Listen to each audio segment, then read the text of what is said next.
Hello friends, welcome to cooking to kitchen.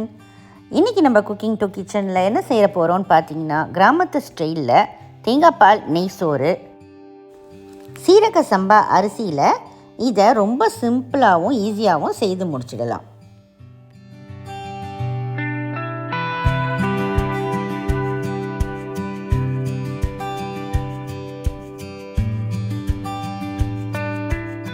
First ஒரு நல்ல பெரிய பிரியாணி பாத்திரமாக எடுத்து சூடு பண்ணிக்கோங்க. 2 டேபிள் ஸ்பூன் நெய் ஊற்றிக்கோங்க. நெய் நல்லா சூடானதும் வாசனை சாமான் போட்டு தாளிச்சிக்கலாம். 1 பிரிஞ்சி இலை, 1 பட்டை, 2 ஏலக்காய், 3 கிராம்பு.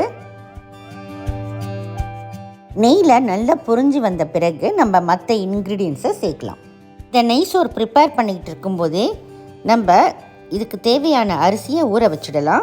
1 கப், அதாவது 200 கிராம் சீரக சம்பா அரிசியை 3 தடவை நல்லா கழுவிட்டு தண்ணியில் ஊற வச்சுடுங்க. 2 மீடியம் சைஸ் வெங்காயத்தை ஸ்லைஸ் பண்ணி சேர்த்துக்கோங்க.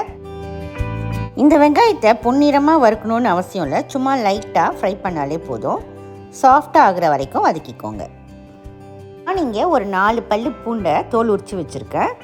இது பெரிய சைஸாக இருக்குது. நீங்கள் சின்ன சைஸாக இருந்தால் ஒரு 8 பல்லு பூண்டை சேர்த்துக்கோங்க. இது ரொம்ப நல்லா டேஸ்ட் கொடுக்கும்.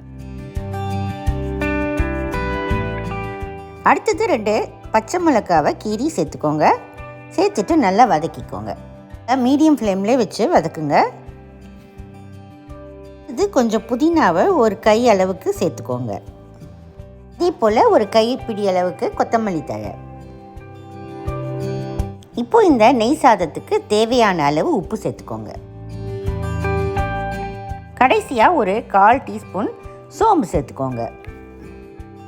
அவ்வளவுதான், இந்த தாளிக்க வேண்டிய இன்க்ரீடியன்ட்ஸ் இந்த தேங்காய் பால் நெய் சாதத்துக்கு. இந்த நெய் சோறு ரொம்ப அருமையாக இருக்கும், உடம்புக்கும் ரொம்ப ஹெல்த்தியான ஒரு சாதம். இதில் பார்த்திங்கன்னா தேங்காய் பால், நெய், பூண்டு எல்லாமே இருக்குது. இப்போது இதெல்லாம் நல்லா வதங்கிடுச்சு.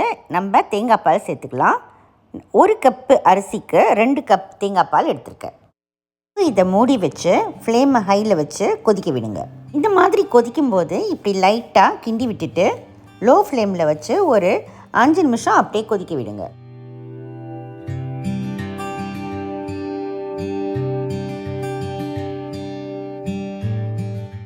அஞ்சு நிமிஷம் கழித்து மூடியை திறந்து பார்க்கலாம்.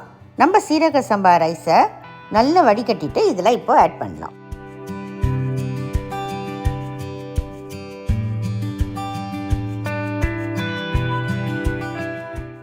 இப்போ திரும்பவும் ஃப்ளேமை ஹையில் வைங்க. ஒரு தடவை நல்லா கிண்டி விட்டுட்டு உப்பு செக் பண்ணிக்கோங்க. இப்போ திரும்பவும் அது கொதிக்கும்போது ஃப்ளேமை மீடியமில் வைங்க. இந்த தண்ணியெல்லாம் நல்லா சுண்டி இந்த ரைஸும் தண்ணியும் ஒரே லெவலுக்கு வரும்போது நம்ம தம் போடலாம். இந்த தேங்காய் பால் நெய் சாதம் ரொம்ப குழஞ்சி போயிட்டாக்கா களி மாதிரி ஆகிடும், ரொம்ப நல்லாவே இருக்காது சாப்பிட. இந்த சாதம் நம்ம சாப்பிடும்போது பொலன்னு இருக்கணும். அப்போ தான் நம்ம சாப்பிட்றதுக்கு ரொம்ப ஆசையாக இருக்கும், ரொம்ப டேஸ்டியாக இருக்கும். பாருங்கள், இந்த தண்ணியெல்லாம் நல்லா இழுத்துக்குச்சு இந்த சாதம். இந்த ஸ்டேஜில் நம்ம மூடி வச்சுட்டு இதை நம்ம தம் போடலாம். ஒரு 15 நிமிஷம் லோ ஃப்ளேம்லேயே வச்சு நம்ம தம் போடலாம். இந்த தேங்காய் பாலை நல்லா உறிஞ்சு இந்த ரைஸு நல்லா பொலன்னு வரும்.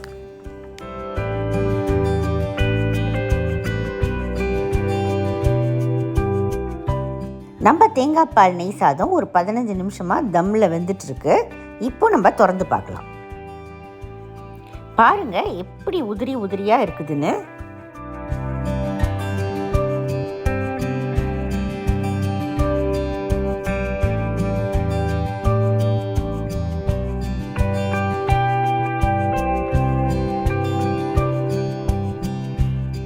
கையில் எடுத்து காமிக்கிறேன் பாருங்கள், தனித்தனியாக இருக்குது பாருங்கள்.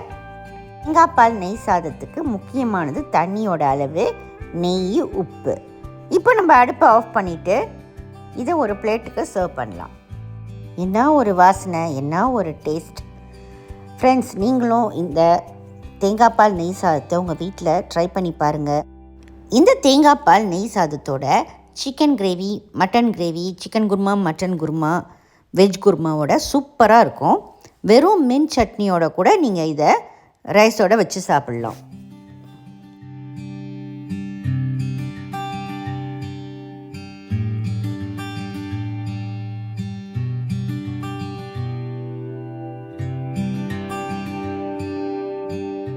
இந்த வீடியோ உங்கள் எல்லாருக்கும் ரொம்ப யூஸ்ஃபுல்லாக இருக்கும்னு நினைக்கிறேன்.